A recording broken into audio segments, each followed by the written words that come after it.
This is the Benefits Buzz Podcast, your weekly pulse on what's happening in the world of employee benefits.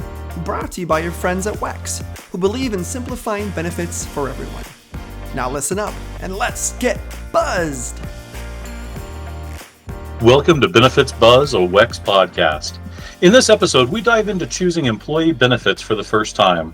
We're joined by Adam Dellaneva, a customer service business partner at WEX, who will offer up some practical tips for making informed decisions that best suit your needs and goals. Adam, welcome to the show. It's great to have you. Hey, thanks for having me. I'm happy to be here. Hey, Adam, when I first joined the workforce years and perhaps years ago, it looked a little bit different than it does in the current day and age. My first employer had really very few options for benefits. There was a medical plan, there was a dental plan, there was a vision plan, and I either took those or I declined benefits. But certainly it seems like a lot has changed since then. So I guess the first thing I'd like to ask is, in this current day and age, what are the key factors to consider when someone's picking their employee benefits for that first time? Yeah, absolutely. There's a ton of choice in the market these days, right? Really, your benefits are, well, believe it or not, a substantial portion of your compensation package through your employer, right? It's not just your base salary, but it's your benefits as well. And so really understanding what those benefits are to you. So when it comes to cost savings, when it comes to, when you're picking out health insurance, really understanding what your medical needs are, what your family's medical needs are, and really pairing that up with a plan offering that is most impactful to suit your needs, but maybe not over-insure your needs, for example, right? So you're paying too much in terms of premiums where you're not getting the benefit out of pocket. But it's really about understanding the ins and outs. What's a deductible, especially for your first time? I think back to when I was 19, right? And I was electing benefits and what's a deductible, right? So I'm just really understanding the terminology and then just what specifically the plan is and what is providing you in terms of a benefit. The other thing to maybe think about is the cost, right? That's always a worthwhile thing to think about. Yeah, you want to definitely consider the cost and how much you're contributing out of each paycheck to all the different benefits that you elect. Yeah, that's awesome, Adam. It's funny because I think back to the first time I selected my benefits, and when I'm selecting my benefits now, I still have the same I don't know. I think this is the right way to go, but I don't have a clue. So I think no matter if you're a first time participant choosing, or maybe this is the 20th time you're choosing your benefits, I still think there's lots to weigh, there's lots to consider. And what we don't want to do for everyone listening is just go, I'm not sure, and you just start clicking buttons and you're like, right. I mean, I think it's the big thing is you got to educate yourself. It does take a little bit of that education, and I think I'm going to throw at you what I feel like is the most loaded, complex question ever. But what are the things, right? So let's say you work at an employer that's got multiple options, right? How do I figure out what's the best fit for me? Where do I start in that evaluation process of the health plans that are in front of me? Yeah, I mean, it's really comes down to your health. Right. And so you look at, there's a wide variety of individuals. I look at my spouse who really has to go in for their annual checkup, and that's it. Right. And then I have other members of my family where they have, whether it's pre-existing conditions or chronic illnesses, maybe just understanding what plan is going to best ensure them to prevent as much out-of-pocket expense for them during the plan year. Right. It's really looking at your health, but then also keeping an eye towards anticipating the unexpected, right? A lot of people have children and they're covered under their family plans. And we all know, children get into little messes. And so maybe I think back when I was in school, I broke my wrist. Yeah, I broke my wrist on the 4th of July. I slipped on wet grass playing tag and I broke my wrist and we had to go to the emergency room, right? And keeping an eye towards the unforeseen or the unexpected as well is important, and really balancing what you're paying in terms of out-of-pocket premiums each paycheck with what your out-of-pocket expenses may be when it comes to co-pays or deductibles or co-insurance. So it sounds like benefits are deeply personal based on your own medical needs, health needs, while at the same time you kind of have to take a hefty tablespoon of kind of that Boy Scout methodology of be prepared, just so because things can change. Absolutely. Adam, you talked about understanding and some cost savings and some terminology. Can you explain for me the differences? I mean, I'm asking for a friend. Can you explain the differences between an HMO, a PPO, an HDHP, and how on earth someone chooses amongst them? Yeah, absolutely. So an HMO, or it's a health maintenance organization, right? And what that is, you're going to typically see maybe lower premiums, lower out-of-pocket expenses, but there's not as much flexibility in terms of choosing your providers. Really, with an HMO plan, you're picking a primary provider, and that primary provider is really coordinating the remainder of your care. And so anything they wouldn't be able to assist you with, they would refer you to specialists. So you really don't have maybe as much flexibility in terms of choice, but you see those lower costs, right? So that's one of the benefits of an HMO. You have then a preferred provider organization, excuse me, where you're maybe paying a little bit higher premiums up front, but that provides you the flexibility to go to different providers. And typically then you see a little bit lower out-of-pocket expenses when it comes to your deductible or your co-insurance. With a PPO, there would be a network and an out-of-network. So if you do have to go out-of-network, you might run into higher costs or maybe just a little bit more legwork where you're having to file a claim for your services versus just having that covered outright, right? So that's what a preferred provider organization is. And then you go into what is really, I mean, exploding in the market and has been for 20 years now, is the high deductible health plan. And the high deductible health plan is typically you're seeing lower premium payments each pay period, but services aren't covered until you meet that deductible. And as the name implies, it can be a high dollar amount. A lot of the benefit from a high deductible health plan comes from pairing it with an HSA. And so you're able to contribute to an HSA tax-free and then pull the dollars out of that HSA or health savings account tax-free as well to cover those services up to that deductible. Typically what you're looking at here is you want to maybe just be mindful of what your projected costs would be. So you see a lot of people who, maybe my spouse, right, who only goes in for their annual checkup. Well, a high deductible health plan is going to work perfectly for him, right? Because he's not going to have a ton of out-of-pocket expenses. He can continually tuck money away into that HSA for the unexpected expenses, and so on and so forth. But and then with that, there's typically, again, the power of choice and the flexibility of choice with a high deductible health plan. So again, it sounds like it all goes back to kind of cost and personal preference, personal health needs. Does the HMO, PPO, HDHP, or health maintenance organization preferred, that's also difficult to say, preferred provider organization, as well as the high deductible health plan, do those also apply to dental and vision plans, or are those uniquely medical? Those are really uniquely medical. Dental and vision, there's typically not as much choice when your employer is offering you dental and vision plans. There is, right? But there's similar terminology, right? You're going to have similar deductibles. You're going to have similar out-of-pocket payments or co-pays, right? But there's typically not as much of a variety or choice when it comes to that. And additionally, I mean, the coverage is typically a little bit lower out-of-pocket in terms of your premium payments each pay period. Yeah, thanks for that clarification, Adam. It's funny, I listened to all these, and I've been in the biz now for I don't know how many years, 6 years.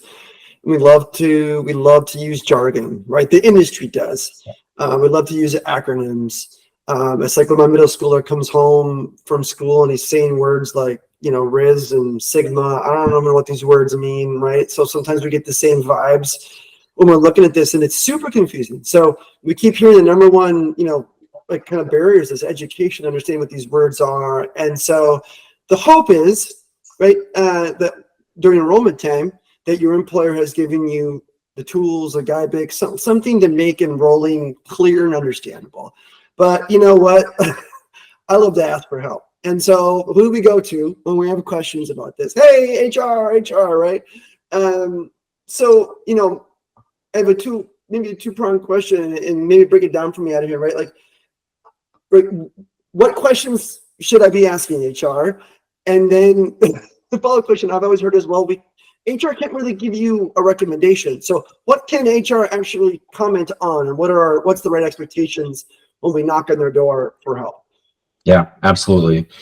And so this is really, I mean, I look at the HR team in an organization, right? This is their Super Bowl every year. This is what they plan for. This is really a key component of what HR provides the workforce, is just navigating the benefits that they offer you through open enrollment. And so first and foremost, I know just in my experience, HR is happy to help everybody understand their benefits, right? They want the employee to have the best possible experience, because when it comes to your benefits package, you typically can only enroll or opt in during open enrollment or during a qualifying life event, right? And so they want to make sure that during this window, you have all the information at your fingertips to make the best informed decision for you personally.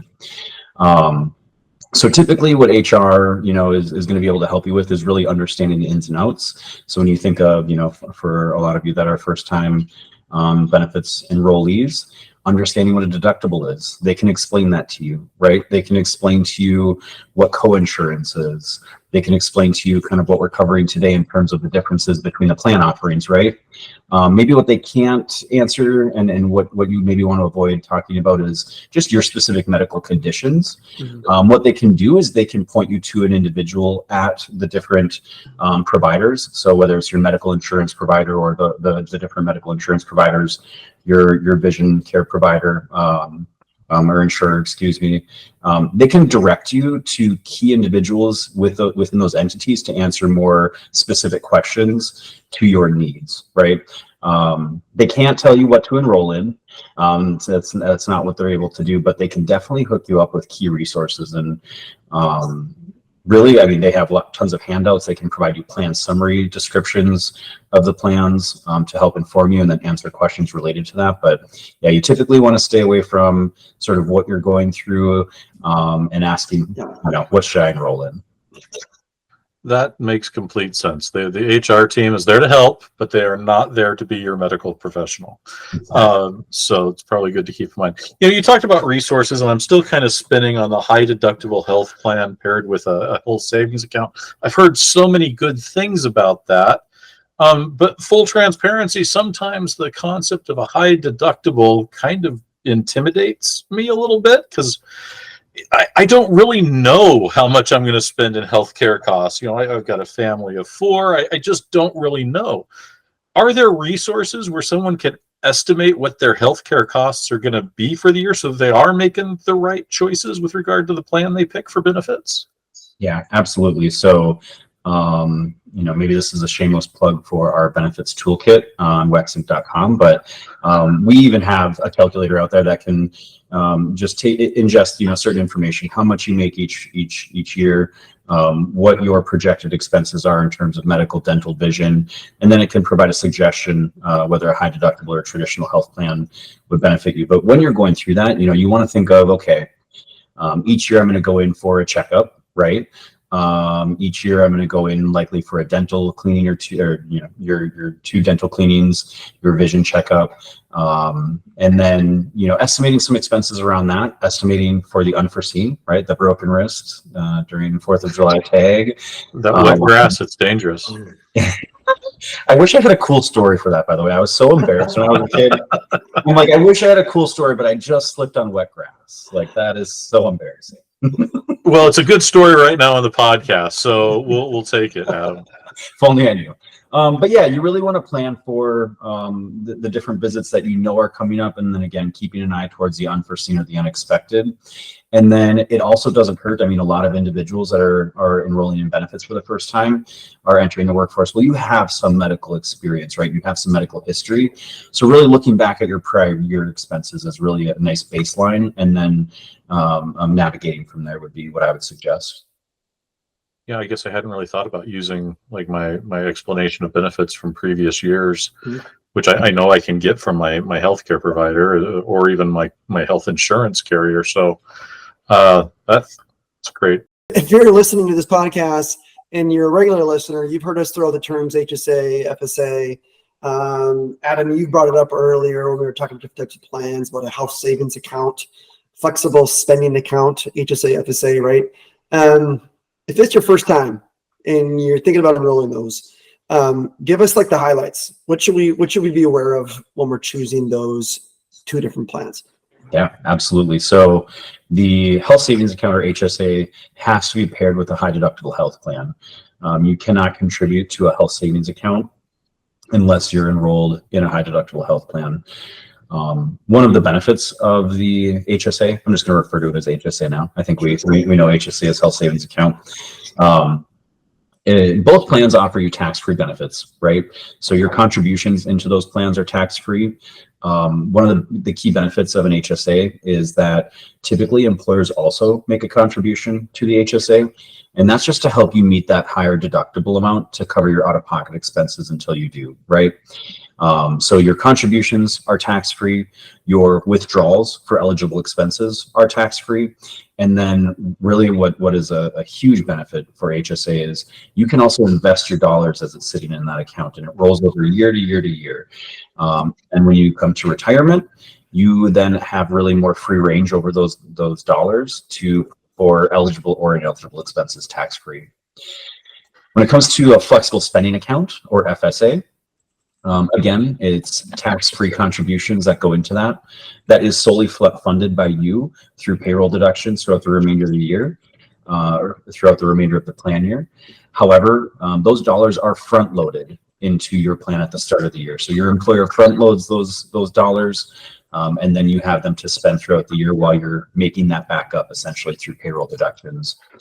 One of the key pieces of information when it comes to both of these accounts is, you've heard me say it a few times, eligible expenses.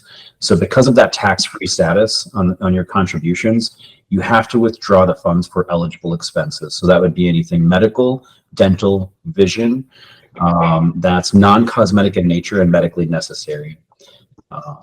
So those are really the two plans. The other key piece is with an FSA, or flexible spending account, it's use it or lose it. So you really want to make sure that as you're planning for your contributions or for what you want to spend from your flex spending account for the year, that you really don't overestimate too much, because if you don't spend those dollars, they do get forfeited at the end of the year. Yeah, we don't want to give money away, so smart, right? HSA, money carries over, right? FSA, use it or lose it. Two really good things to keep separate there. So Exactly. You know, and I'm going to just kind of talk about the HSA. As I understand it, that's also something that can really be utilized into some retirement planning as a savings tool. But beyond just the HSA, I know that there's voluntary benefits that support retirement planning. So Adam, could you speak a little bit about maybe what some of the different benefits that are available that do support retirement? But also, as you're talking through that, I think that there is sometimes a challenge, especially with people that are brand new into the workforce and getting benefits for the first time, that they struggle with weighing kind of the short-term cost against the long-term benefit, and maybe under contribute to some of the voluntary benefits that are available to them. And I'm just hoping that you can make sense of that entire word salad I just threw at you, and help our listeners better understand how to prepare for retirement. Yeah, absolutely. I think, it's just the key point is you're never too young to start planning for retirement, right? And small dollar amounts today really can add up to a significant amount in your savings for retirement.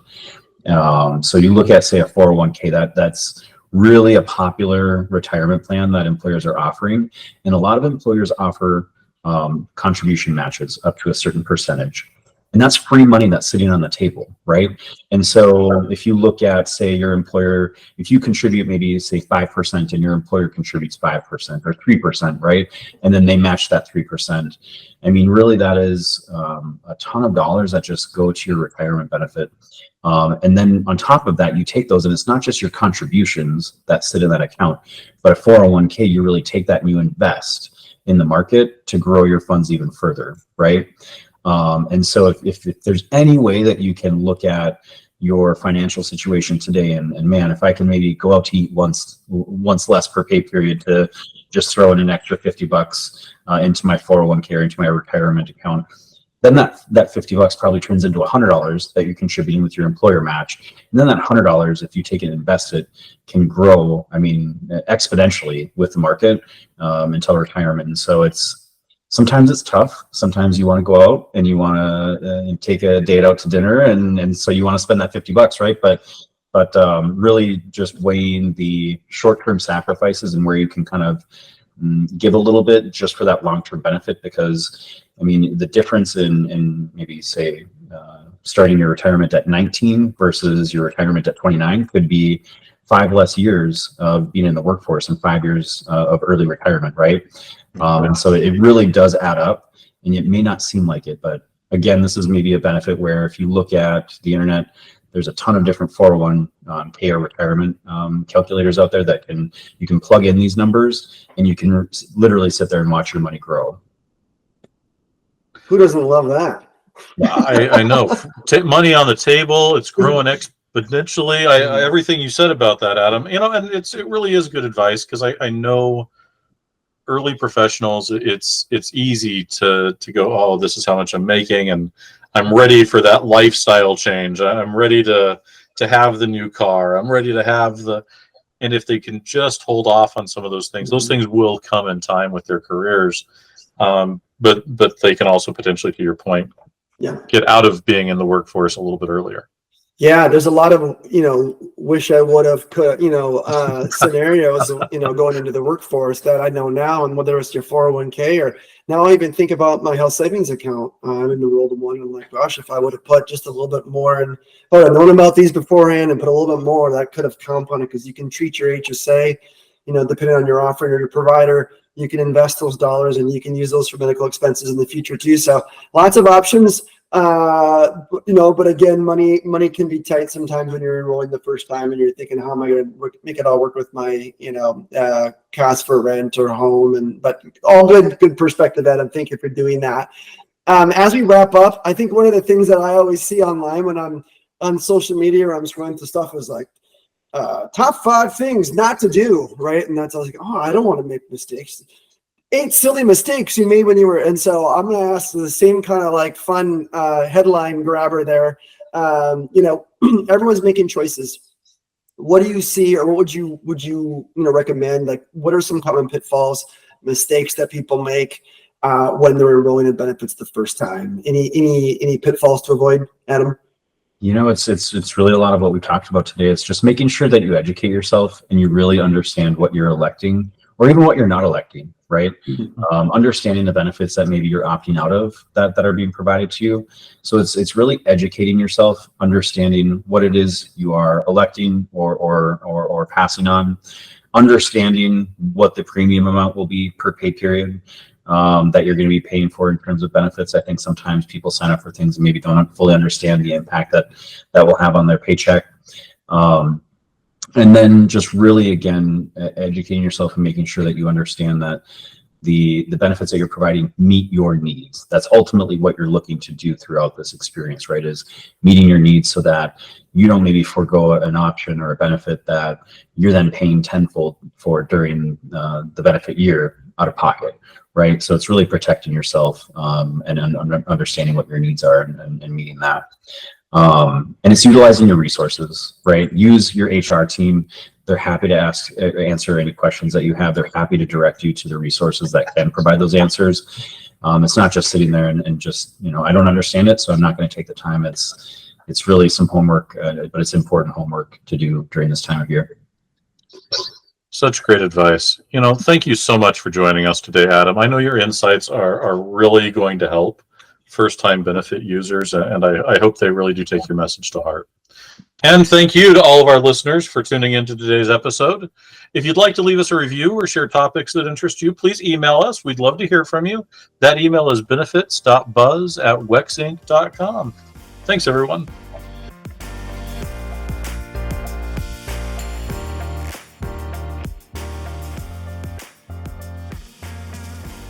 WEX is in the business of simplifying benefits for everyone.